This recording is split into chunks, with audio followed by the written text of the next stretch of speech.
Cancer শব্দটার exactly এই উপসর্গ মানে ক্যান্সার, নট লাইক দ্যাট। ছেলেদের অনেক কমন ক্যান্সার হচ্ছে ফুসফুসের ক্যান্সার। তার উপসর্গগুলো কি? কাশি, এবং একদিনের না, দীর্ঘমেয়াদী কাশি, বুকে ব্যথা, আপনার ওজন কমে যাচ্ছে, কখনো কখনো কাশির সাথে রক্তক্ষরণ হচ্ছে। ধরেই নেওয়া হতো এখন থেকে 20 বছর আগে cancer far away from your life. এই মুহূর্তে কিন্তু নট ফার অ্যাওয়ে। 150,000 নতুন ক্যান্সার রোগী বাংলাদেশের হেলথ মার্কেটে চলে আসে। তাদেরকে অ্যাড্রেস করার জন্য ওই এরিয়ার medical college still not fit. Breast ক্যান্সারের এর প্রাথমিক উপসর্গগুলো কি? অনলি আপনার হাত, যেটা টের পাবে যদি আপনি চেক করেন মান্থলি, যেখানে কোনো অস্বাভাবিক পিণ্ড বা চাকা শক্ত কিছু রয়েছে কিনা। আপনার চামড়া লাল হয়ে গেছে, নিপল থেকে ডিসচার্জ আসছে, কখনো রক্ত কখনো পুজ, বড় একটা চাকা যেটা ভিজিবল, আপনার যে কোনো দেখলে টের পাবে। পায়খানা রাস্তা দিয়ে রক্ত গেলে আপনি নিজেকে বলছেন আপনি পাইলস আক্রান্ত। তো আপনি ঠিক করলেন যে আমার রক্ত গেছে, ইট ইজ পাইল, এবং আপনি রাস্তার উপরে যেসব অশ্ব ভগন্দর চিকিৎসা করা হয় সেখানে গেলেন। This is your own drawback. এবং এই বিজ্ঞাপনগুলো প্রতিহত করার জন্য there is no legislative body, কেউ দেখবার নাই।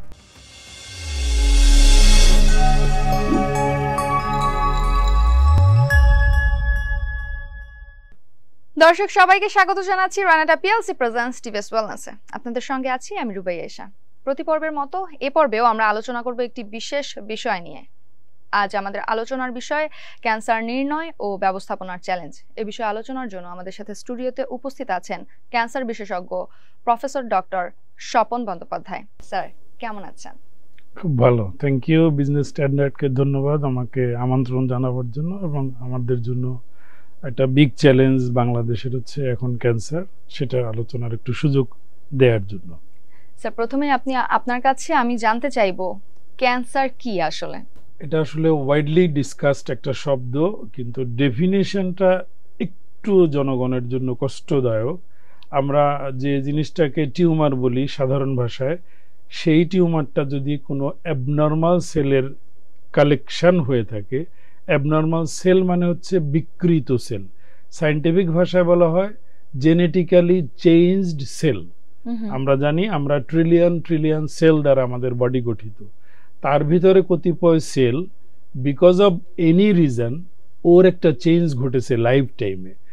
ওই যে চেঞ্জড সেল, ও কিন্তু আনকন্ট্রোলেবলি, ওকে কেউ কন্ট্রোল করতে পারে না, বাট সে বাড়তে থাকে। বাড়তে বাড়তে একটা সময় একটা বড় চাকা অথবা ক্ষত এরকম কোনো আকার ধারণ করে, যেটা একজন চিকিৎসক নির্ণয় করতে পারে। কিন্তু যদি জন্ম তারিখ বলি, সেটা কিন্তু ওই অ্যাবনর্মাল সেল, যেটা কোনো সায়েন্টিফিক ওয়েতে আর্লি ডিটেকশনের সুযোগ আমাদের থাকে না। অর্থাৎ আমরা যখন উপসর্গ প্রাপ্ত রোগীর সাথে কথা বলি, আপনাকে ধরে নিতে হবে এটা একটা বড় সাইজের টিউমার, যেটা ভিজিবল, আপনি দেখতে পাচ্ছেন বাই এনি মিনস, হোক স্কোপিক, হোক আলট্রাসোনোগ্রাম, হোক এক্স-রে, হোক সিটি স্ক্যান, এই সব জিনিসের মাধ্যমে দৃশ্যমান, মানে it is quite big already. Sir আমি এবারে জানতে চাইবো ক্যান্সার সম্পর্কে সচেতনতার অভাব ক্যান্সার নির্ণয়কে কতটা বাধাগ্রস্ত করে? এটা একটা মানে ভাইটাল ইস্যু। আমি রিপিটেডলি অনেক জায়গায় বলেছি, ক্যান্সার শব্দটার এক্স্যাক্টলি এই উপসর্গ মানে ক্যান্সার, নট লাইক দ্যাট। আপনার যেসব উপসর্গগুলো খুবই কমনলি এনকাউন্টার করে আমাদের জনগণ, তার ভিতর কয়েকটা আমি শুরুতেই বলি। আমাদের মেয়েদের ব্রেস্টে চাকা খুবই কমন একটা বিষয়, বাট ব্রেস্টের চাকা মানেই কিন্তু ক্যান্সার না। কিন্তু ওই চাকা নিয়ে উনি সাইলেন্ট থাকলেন, কোনো মেডিকেল অ্যাটেনশন ড্র করলেন না। এই চাকাটা হচ্ছে ওই রোগী টের পেল প্রথম, চিকিৎসক কিন্তু আপনার বাড়ি যাচ্ছে না, আপনি কিন্তু ডিলে করলেন ফ্রম ইউর সাইড। এবার আসি ফুসফুসের। ছেলেদের অনেক কমন ক্যান্সার হচ্ছে ফুসফুসের ক্যান্সার। তার উপসর্গগুলো কি?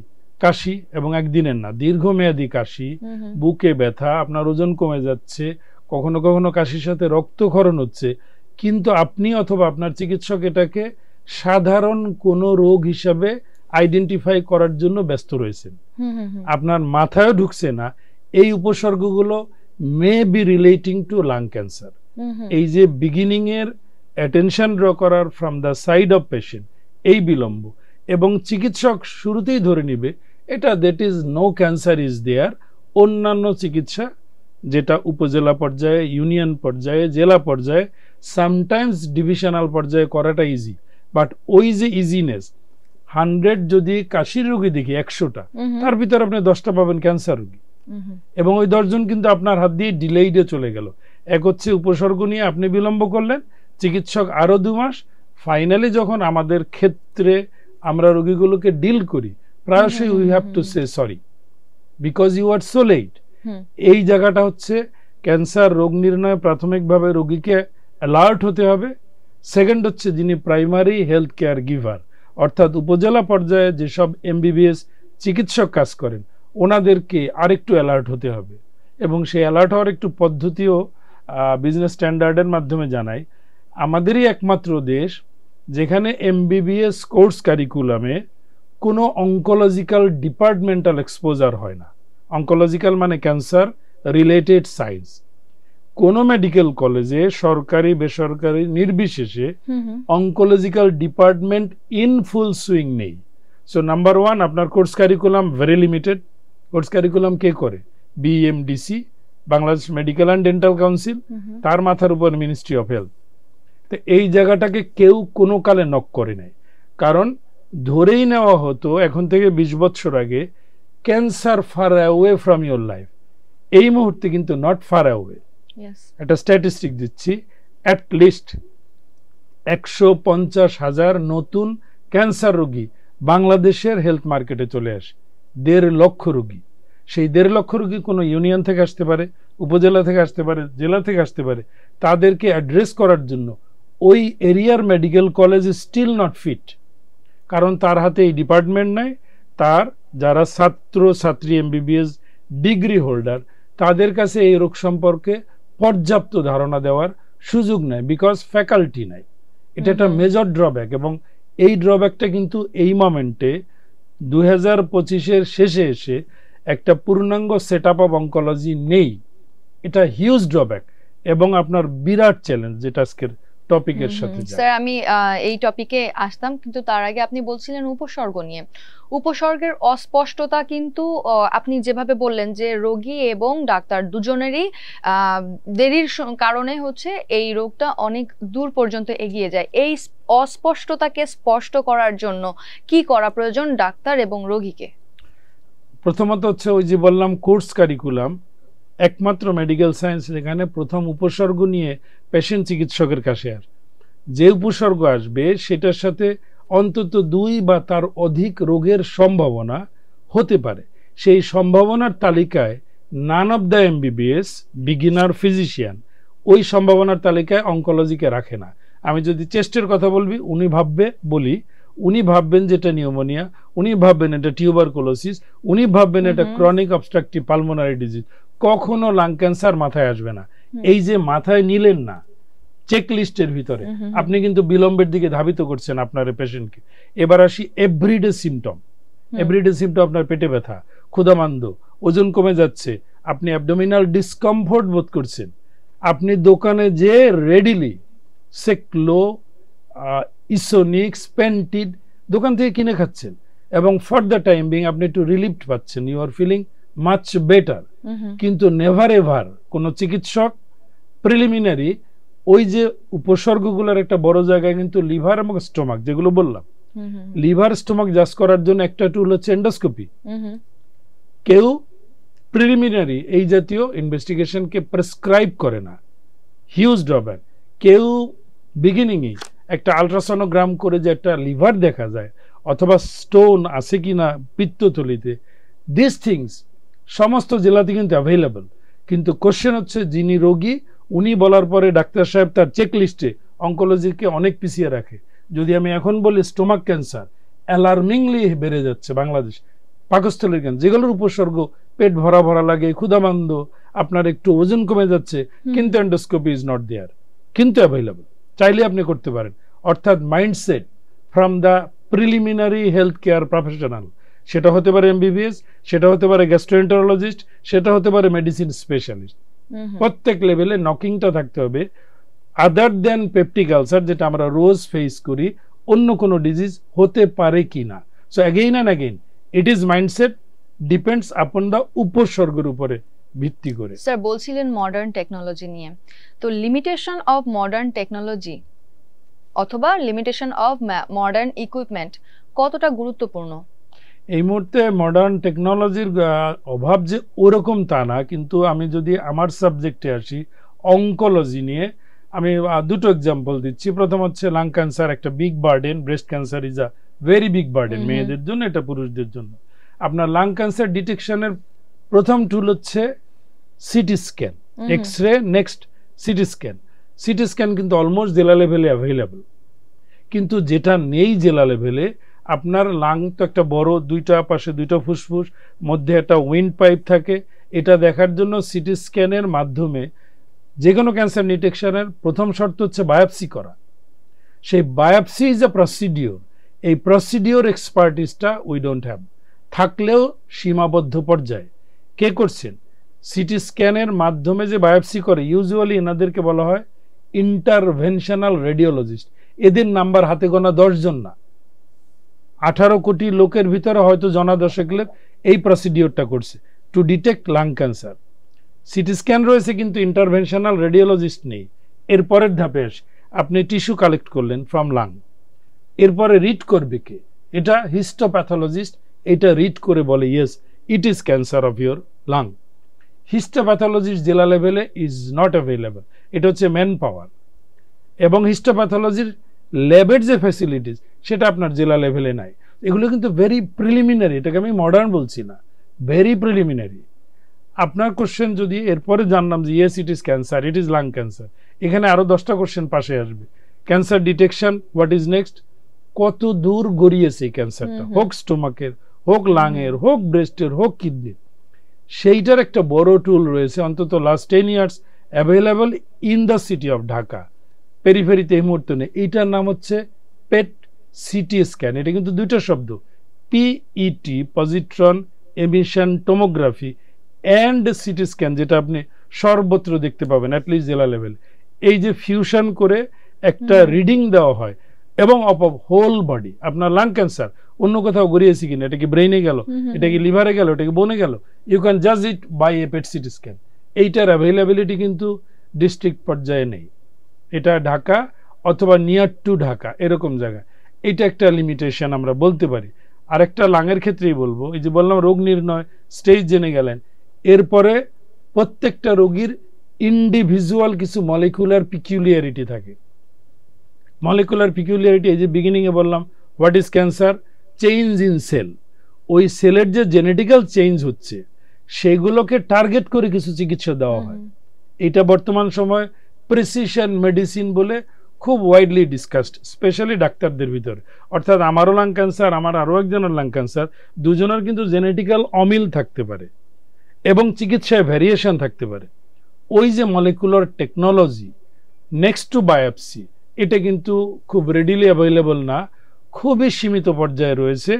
এবং in the city of Dhaka in most of the occasion আমাদের এই স্যাম্পলগুলোকে দেশের বাইরে পাঠাতে হয়, লিগালি অথবা ইলিগালি, বিকজ মানুষ বাঁচতে চায়। সো এটা একটা লিমিটেশনের জায়গা। Maybe it is relating to your question. Cancer চিকিৎসার খরচ রোগী এবং রোগীর পরিবারের উপর কতটা চাপ সৃষ্টি করে? একটু রিভার্স করে কোশ্চেনটা নেই। আমাদের সকল cancer treatable, almost curable, but at the beginning. So বিগিনিংয়ে যদি আপনি ইনভেস্টমেন্ট বাড়িয়ে ফেলেন, টেকনোলজিক্যাল সাপোর্ট বাড়িয়ে ফেলেন, awareness throughout the community বাড়িয়ে ফেলেন, আপনার খরচ কিন্তু কমে আসবে। আপনি আসছেন, আপনি মানে আমাদের জনগোষ্ঠী যখন আমরা পাই, যদি 1.5 লক্ষ ক্যান্সার রোগী বলি পার ইয়ার বা তার বেশি, তার 3/4 হচ্ছে স্টেজ 3 অথবা 4, অর্থাৎ 1-2 স্টেজ আসছে না। ওই বিগিনিং এর delay from the side of উপজেলা, জেলা অথবা আমাদের চিন্তার কিছুটা লিমিটেশন ইত্যাদির কারণে কিন্তু আপনার লেটার স্টেজ, অর্থাৎ আপনি হতাশ, you are losing your life, সাথে সাথে অর্থ আরো বেশি খরচ হয় ওই সময়। স্টেজ 2 এর ক্যান্সারে যে চিকিৎসা হবে, আমি এক্সাম্পল বলি ব্রেস্ট ক্যান্সারে, যদি স্টেজ 1 এ ধরা পড়ে, অনলি সার্জারি এবং আপনার আর কিচ্ছু দরকার হবে না। তো একটা ব্রেস্ট সার্জারি করতে হাইয়েস্ট উপজেলা লেভেলে আমি মনে করি 50,000 টাকা, ইট ইজ কোয়াইট এনাফ। কিন্তু যখন আমরা রিচ করি ব্রেস্ট ক্যান্সার নিয়ে, তখন কিন্তু 10 লাখ টাকা একটা পার পেশেন্ট চলে যাচ্ছে। Why? Because stage 3, because stage 4। So আপনাকে টার্গেট করতে হবে আর্লি ডিটেকশন যেখানে মেশিনারিজ এবং এমবিবিএস ডাক্তারদের কারিকুলাম অথবা তাদেরকে মুভ করা মানে যেখানে exposure of cancer patients unlimited, সেটা হচ্ছে জাতীয় ক্যান্সার হসপিটাল মহাখালীতে। তাতে ওই ডাক্তার সাহেবরা কিন্তু তার জীবনের শুরুতে এই কাশিটা টিউবারকিউলোসিস অর্থাৎ যক্ষা নাকি এটা ব্রঙ্কোজেনিক কার্সিনোমা অর্থাৎ লাং ক্যান্সার, উনি কিন্তু 1 মাস যদি ওখানে কাজবাজ করে ট্রেনিং করা হয় তাহলে কিন্তু উনি কিন্তু ওই উপজেলায় যে কিন্তু he will be serving much more better. এবং এটা কিন্তু গভর্নমেন্টের জন্য খুব বেশি বৈষয়িকতার দরকার নেই। সো এবং আরেকটা ড্রব্যাক, এটা রাষ্ট্র অর্থনীতি সমাজ চিন্তাবিদদের বক্তব্য, আমাদের আউট অফ এক্সপেন্ডিচার যে বাজেট থাকে হেলথের, আমি আজকেও একটা পেপারে দেখলাম যে আপনার 100 টাকা যদি হেলথের পিছনে যায় তার 60 টাকা যাচ্ছে বিসাইড মেডিকেশন, ঔষধপত্র কেনা। এটা কিন্তু আপনার নিজের পকেটে যাচ্ছে। সো কোনো অর্গানাইজেশনাল, সেটা হোক এনজিও হোক রাষ্ট্রের কোনো ব্যবস্থাপনা, যেটার মাধ্যমে আপনার আউট অফ পকেট যে ব্যয় এইটা যত কমিয়ে আনতে পারবেন, ওই হতাশাগ্রস্ত ক্যান্সার আক্রান্ত রোগীর পাশে দাঁড়াবার কিন্তু একটা সুযোগ তৈরি হয়। আমি যদি নেইবারিং কান্ট্রি বলি, অনেকগুলো চ্যারিটি বেড হসপিটাল রয়েছে ইন্ডিয়ায়। Is there any in Bangladesh? Single answer is no. Profitable organization রয়েছে যারা আয় করছে, কিন্তু চ্যারিটেবল অর্গানাইজেশন অফ হসপিটাল স্নো, এটা আমাদের এখানে নেই। আমাদের ট্রেন্ড হচ্ছে টু টেক ফ্রম সামবাডি, সেটা সরকারি অথবা বেসরকারি। কিন্তু আমাদের আহ্বান থাকবে, এত বড় একটা বিধি যেখানে সমাজের একটু যারা fluent, they must come forward, তাদের এই যোগ্যতা রয়েছে, গ্রহণযোগ্যতা রয়েছে, দে ক্যান হেল্প। স্যার বলছিলেন ব্রেস্ট ক্যান্সারের কথা, যেটা খুবই আলোচিত একটা ব্যাপার। নারীদের ক্ষেত্রে অহরহই আমরা শুনছি যে ব্রেস্ট ক্যান্সার হচ্ছে। এর প্রাথমিক উপসর্গগুলো কি আপনি একটু বলবেন আমাদের দর্শকদের উদ্দেশ্যে? প্রাথমিক উপসর্গ ব্রেস্টে আসলে এক্স্যাক্টলি নীল, জিরো। অনলি আপনার হাত যেটা টের পাবে যদি আপনি চেক করেন মান্থলি, যেখানে কোনো অস্বাভাবিক পিণ্ড বা চাকা শক্ত কিছু রয়েছে কিনা। মানে লেডি, যেহেতু মেয়েদেরই বেশি হয়, উনি যদি ওনাকে চেক করেন, না ব্যথা না অন্য কিছু, শুধু নিজের হাত দিয়ে নিজের ব্রেস্টকে চেক করবে, that is the only way to get out of this cards. এই অভিশাপ থেকে মুক্তির একমাত্র রাস্তা ইউ ইয়োরসেলফ। এটাকে বলা হয় সাইলেন্ট কিলার। উপসর্গ আসি, যেটা আপনার প্রশ্ন, এটা কিন্তু ডিলেইড বিষয়। আপনার চামড়া লাল হয়ে গেছে, নিপল থেকে ডিসচার্জ আসছে, কখনো রক্ত কখনো পুজ, বড় একটা চাকা যেটা ভিজিবল, আপনার যে কোনো দেখলে টের পাবে, এটা কিন্তু লেট। আমরা চাচ্ছি স্টেজ 1 অনলি সার্জারি, এবং আপনি ফ্রি ইন দিস ওয়ার্ল্ড, তখন কিন্তু আপনার খরচ হচ্ছে না। সো ব্রেস্টের উপসর্গ মানে কিন্তু অ্যাগেইন একটু ডিলেইড ইউ আর। আমাদের উপজেলা পর্যায়ে একটা প্রজেক্ট আকারে এই কাজটা চলমান রয়েছে। Again that is a big question. এই project should be govern by surgical doctors, কিন্তু বাংলাদেশে এই প্রজেক্টটা গভর্ন মানে authority is gynaecology. Breast by science, বিজ্ঞানসম্মতভাবে breast anatomically it is the duty of surgical doctors, not gynaecologist. কিন্তু mindset, পশ্চাৎমুখী চিন্তা, আমাদের কিছুটা রিচুয়াল বলি, টাবুজ রয়েছে, সোশ্যাল রেস্ট্রিকশন রয়েছে not to talk on breast.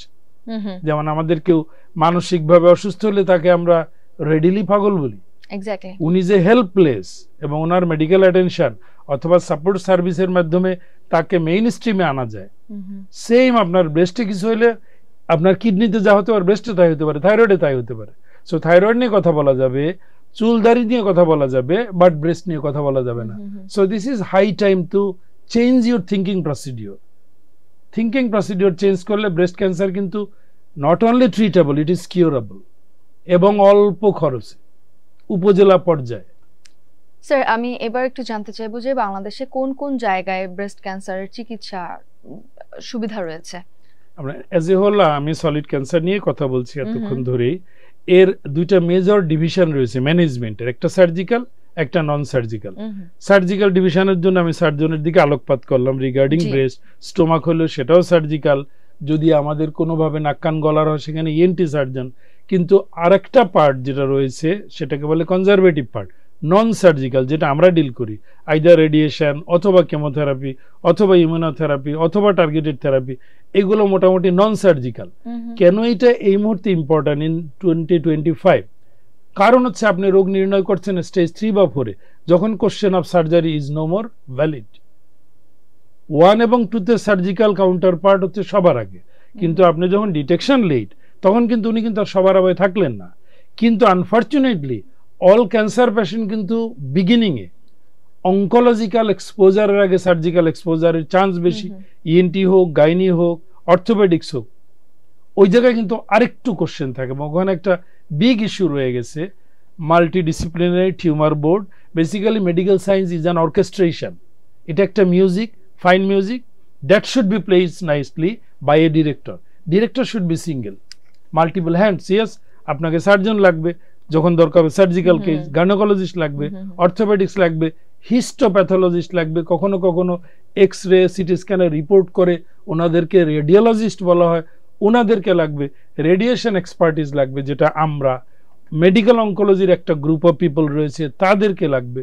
কিন্তু সিঙ্গেল টেবিলে একটা ভেরি বিগ কোশ্চেন যদি করা যায়। আমি আরো একটু জানতে চাইবো যে আমার মূলত প্রশ্নটা ছিল যে কোন কোন জায়গায় গেলে ক্যান্সারের চিকিৎসাটা সহজে নেওয়া সম্ভব নারীদের ক্ষেত্রে। না, ওই জায়গাটা নিয়ে আসলে একটু হয়তো কনফিউজিং তথ্য গেল। জায়গাটা হচ্ছে if it is a government institution, আমি ধরে নিব মেডিকেল কলেজ, যদি স্টেজ 1-2 হয়, এবং এক্সাম্পল দিয়ে বলি ব্রেস্টের, easily you can go for a surgery over there.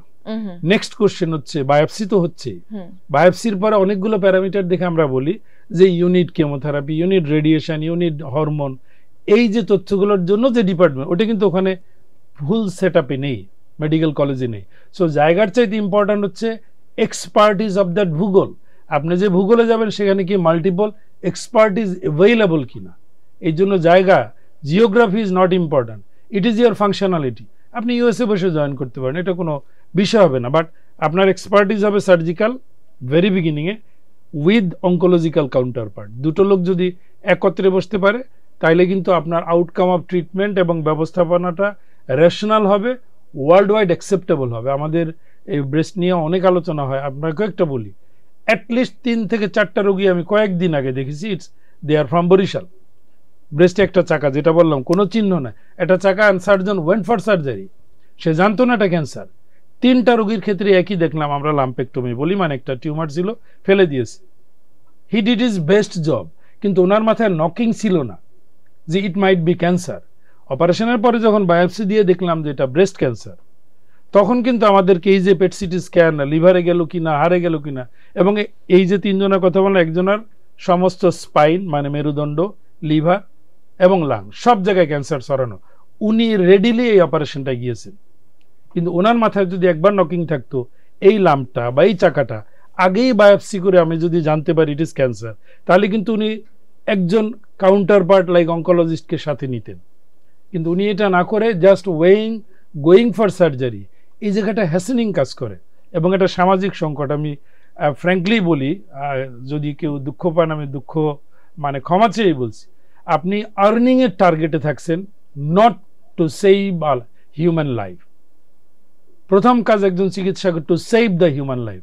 Earning হচ্ছে আমাদের অনেক পশ্চাদের বিষয়, এটা কিছুটা নলেজ ইনভেস্ট করলে কিছু আর্নিং হয়, কিন্তু এই যে হ্যাসেনিং অফ সার্জারি করলো, তারপরে জানলো ক্যান্সার, দেন ঠেলে দিল আমাদের কাঁধে, মানে আমার মতো এক্সওয়াইজেড হুয়াবার দেয়া, তারা তো ওনার 14 গোষ্ঠী উদ্ধার করে ফেলবে।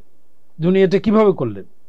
ইট হ্যাপেন্ড ইন এ বিভাগীয় সদর এটা ঘটছে, এবং যিনি করছেন surgeon with a degree, post graduation degree করা, নট এমবিবিএস। সো এইখানটায় আসলে আমাদের দুঃখজনক কানেক্টিভিটি ইন বিটুইন প্রফেশনালস। শুরুতেই বলছি, এখনো বলছি, ইট ইজ ইউর মাইন্ডসেট। আপনি কি আর্নিংয়ে যাবেন, নাকি আপনি trying to save the life of a lady? একটা মেয়ের সংসার, কিন্তু এই যে মেয়েগুলোর কথা বল, দে আর উইথ কিডস, তো এই মাটা যদি লেট স্টেজের কারণে হারিয়ে যায়, এবং একটা আননেসেসারি অপারেশন করে 20,000 থেকে 50,000ও ব্যয় হয়, আপনি কিন্তু রেসপন্সিবল থাকলেন না মেডিকেল সায়েন্সের প্রতি। মাল্টিডিসিপ্লিনারি টিউমার বোর্ড, এর সম্পর্কে আপনি যদি কিছু বলেন। এই যে এক্সাম্পল দিয়ে ব্যাক করি, আপনার ব্রেস্টের চাকা, আলট্রাসোনো বা মেমোগ্রাফি অথবা বাই হ্যান্ডস, ডক্টর ইজিলি বুঝতে পারেন এটার পরে বায়োপসি করব কি করব না। বায়োপসি করা পর্যন্ত যদি স্বাধীনতা দেওয়া থাকে to a surgeon, go for a surgery, even MBBS is not bad, they can go for. জানলেন যে it is cancer, breast cancer, what next? এই ক্ষেত্রটা কিন্তু আপনাকে প্রতিবেশী, মানে আমাদের মতো কেউ সাপোর্ট নেওয়া মানে এই না যে রোগীটাকে কমপ্লিটলি আমাদের কাছে হ্যান্ড ওভার করা, কানেক্টেড হওয়া। এবং at the moment very simply, আপনি যদি থাকেন দিনাজপুরেও, আপনি একটা মেডিকেল বোর্ড হোয়াটসঅ্যাপ ভিত্তিক করতে পারেন with a counter part from Dhaka, অথবা দিনাজপুর এলাকায় আরও কোনো মেডিকেল কলেজ যেখানে অনকোলজিস্ট রয়েছে, এবং তখন কিন্তু আপনি আর বিলম্ব মানে অন্তত মিসলিডিং করলেন না কেউকে। So tumour board is a concept যেটা তৈরি হয়েছে ইন পার্সন বসে আলোচনা করা, সেটা বাংলাদেশের জন্য টেকনিক্যালি পসিবল না। সো আপনি অন্তত অনলাইন আইডিয়াগুলোকে ভেন্টিলেট করলেন উইথ ইউর কাউন্টার পার্টস, ওনারা দেখলেন, বসলেন, রোগী আপনার হাতেই থাকলো, কিন্তু অনলাইনে কিন্তু একটা টিউমার বোর্ড করা যায়। এবং আমি মনে করি থ্রু বিজনেস স্ট্যান্ডার্ড বা anybody, government must take initiative. উপজেলায় কি ক্যান্সার রোগী যাচ্ছে না? সো উপজেলা হেলথ অফিসার যিনি এটাকে মান্থলি একটাও যদি টিউমার বোর্ডের জন্য থ্রু এনি অ্যাডমিনিস্ট্রেটিভ প্যাটার্ন, আমি এর আগেও দু একবার বলেছি, কিন্তু আনফর্চুনেটলি চিকিৎসকদের কোনো অ্যাডমিনিস্ট্রেটিভ ক্যাপাসিটি নেই, ওনাদেরকে টোটালি কন্ট্রোল করা হয় ব্যুরোক্রেসি। আমি মনে প্রাণে চাইবো উপজেলা হেলথ অফিসার অথবা জেলা হেলথ অফিসার, যেনাকে সিভিল সার্জন বলা হয়, অথবা হসপিটালের সুপারিনটেন্ডেন্ট, এই জাতীয় লোকরা মান্থলি একটা সন্দেহজনক টিউমারের রোগী নিয়ে ঢাকাস্থ স্পেশালিস্ট অথবা বিভাগীয় স্পেশালিস্টের সাথে অনলাইন টিউমার বোর্ড করলে কিন্তু অনেকখানি এগিয়ে যাবে। আর একটা মেসেজ সচেতনতার জন্য দেই, অবশ্যই, সেটা হচ্ছে আমরা প্রত্যেকে মোবাইল ব্যবহার করি, অলমোস্ট সকলের স্মার্টফোন রয়েছে। সো ক্যান্সারে কিন্তু ওয়াইড অ্যাকসেপ্টেড কতগুলো ওয়ার্নিং সাইন রয়েছে, একদম সারা দুনিয়া জানে।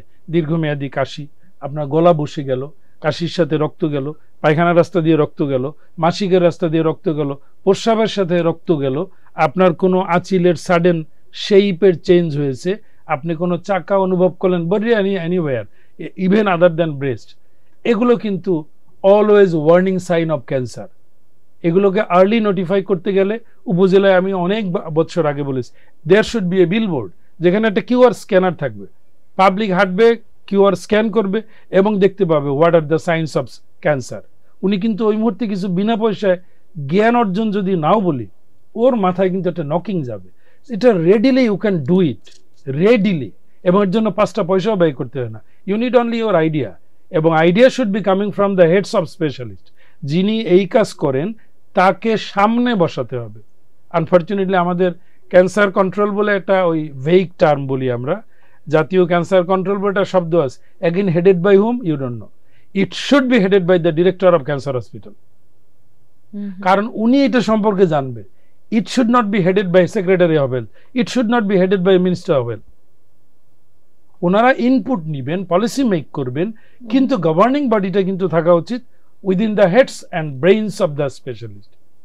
এই জায়গাগুলো কিন্তু বিরাট নীতি নির্ধারণী ফারাক আমি বলবো।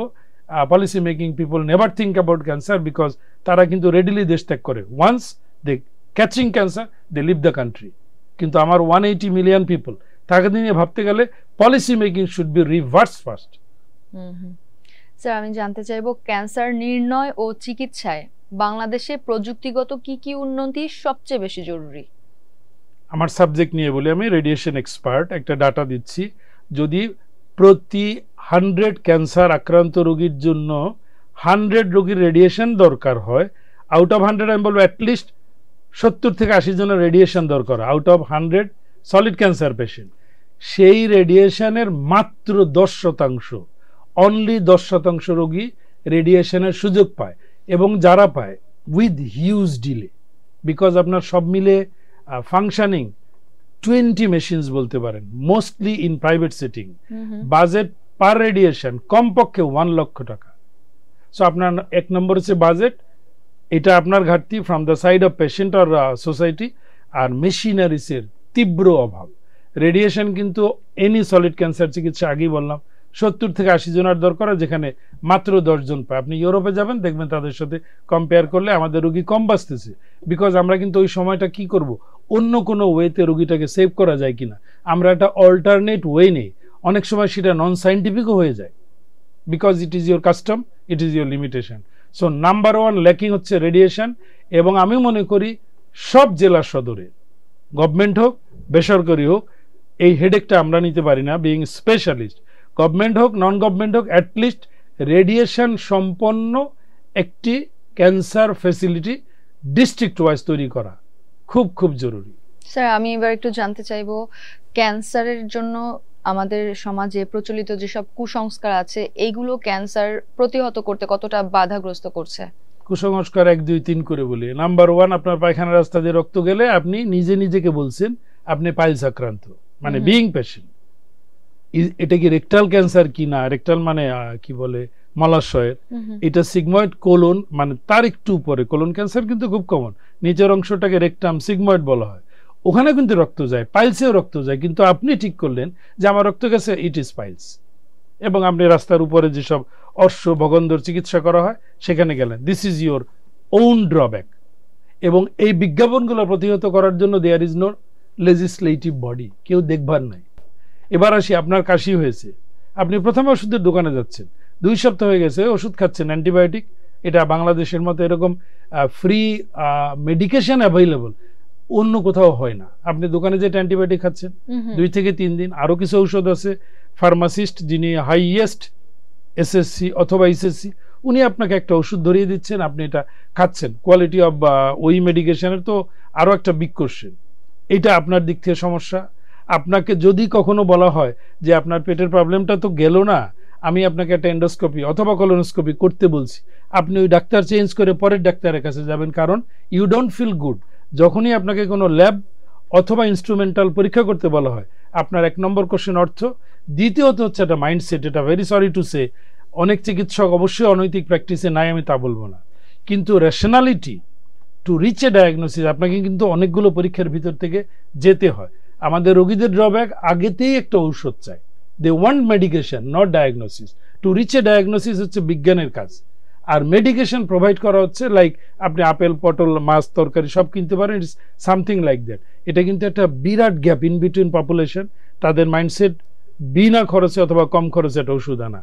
আর চিকিৎসকরাও কিন্তু we are the product of the nation, আমরা তো এই দেশেরই, আমরা একটু তাড়াহুড়ো করে কিছু ঔষধ লিখে ফেলি। সো এখানে আমি মনে করি চিকিৎসকদের মাচ মোর গার্ডেড হতে হবে।